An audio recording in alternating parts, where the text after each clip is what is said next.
Question is, a non-uniform bar of weight W is suspended at rest by two strings of negligible weight as shown.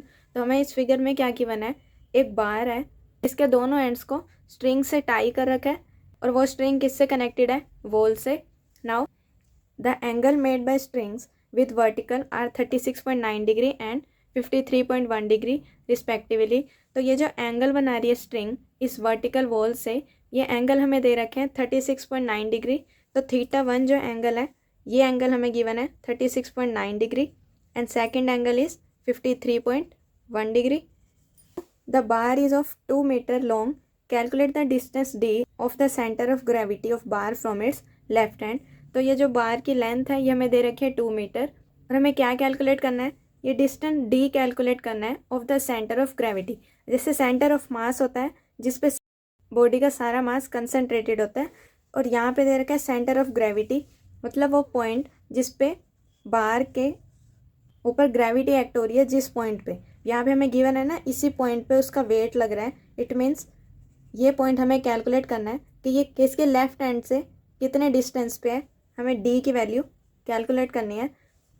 So let's start. तो ये जो हमें बार given है इस बार पे क्या क्या फोर्सेस लग रहे हैं उसे हम क्लियरली उसका फ्री बॉडी डायग्राम ड्रॉ कर लेते हैं.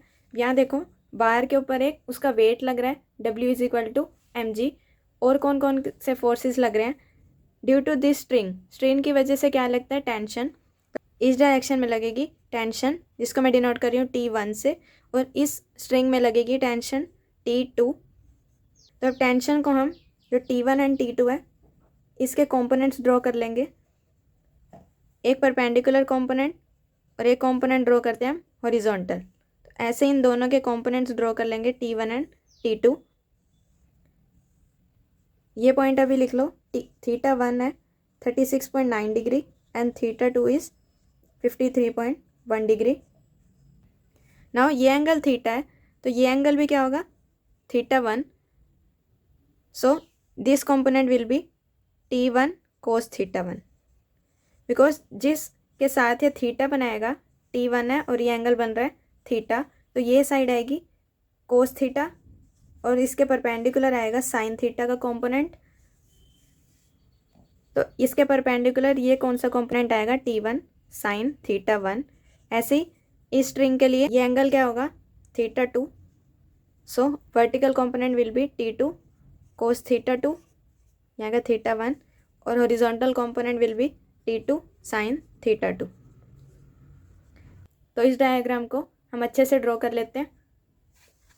तो इसका हमने ये फ्री बॉडी डायग्राम ड्रॉ कर लिया. इसके हर पॉइंट पे जो जो फोर्सेस लग रहे हैं हमने उसको क्लियरली मार्क कर दिया. अब एक कंडीशन हमें गिवन है that this R is at rest. It means इस पे कोई नेट फोर्स नहीं लग रहा, that is bar is at equilibrium condition. तो यहाँ से हम क्या लिख सकते हैं, जो इसके हॉरिजॉन्टल लेफ्ट साइड फोर्स लग रहा है वो किसके इक्वल होगा, उसके राइट डायरेक्शन में जो फोर्स लग रहा है.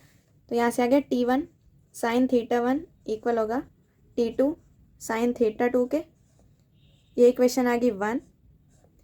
तो अब यहाँ जो वर्टिकल फोर्स लग रहे हैं उसकी वजह से बार की क्या डायरेक्शन हो सकती थी.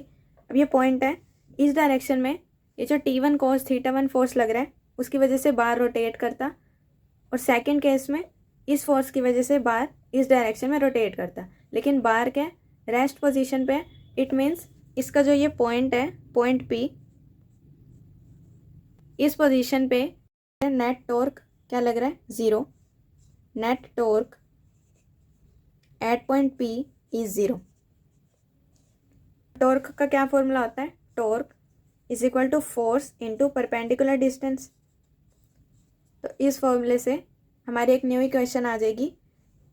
तो एट पॉइंट A यहाँ पे फोर्स लग रहा है T1 cos θ1 इनटू इस P से फोर्स की परपेंडिकुलर डिस्टेंस कितना है, D, इक्वल होगा T2 cos θ2 into perpendicular distance. ये कंप्लीट रोड की लेंथ हमें दे रखी थी 2 मीटर.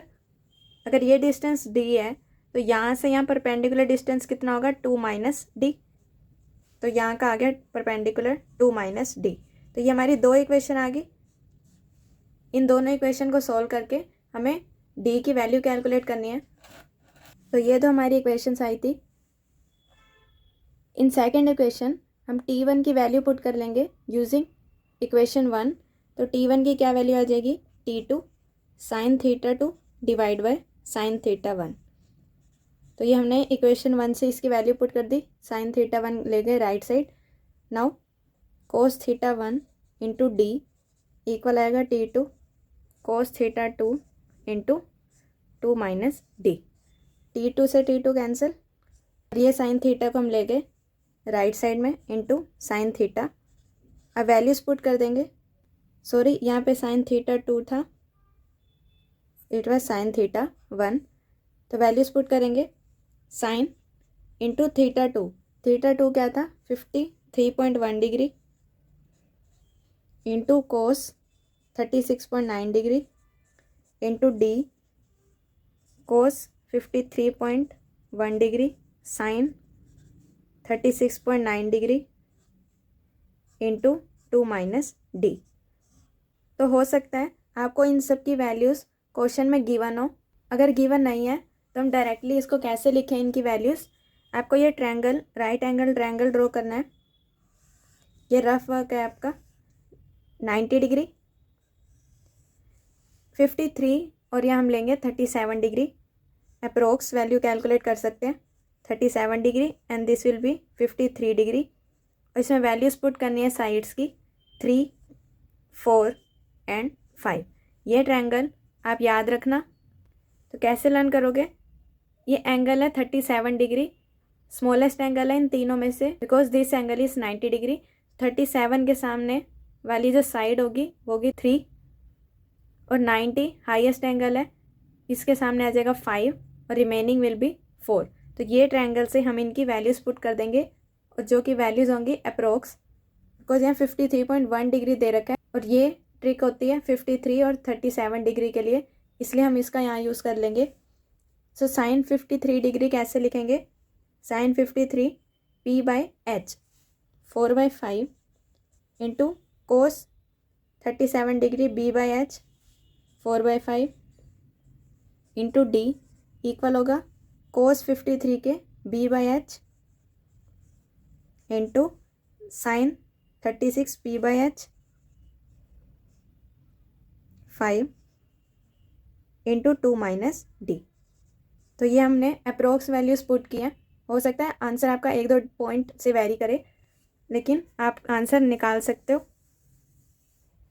तो यहाँ से देखो 5 5 ये कैंसिल हो जाएंगे, तो हमारा आ गया 16D equal to 9 into 2 minus D. इसको ओपन करोगे 18 माइनस 9D और it will be 25D is equal to 18। तो यहाँ से हमारी वैल्यू आ जाएगी D इज इक्वल टू 18/25।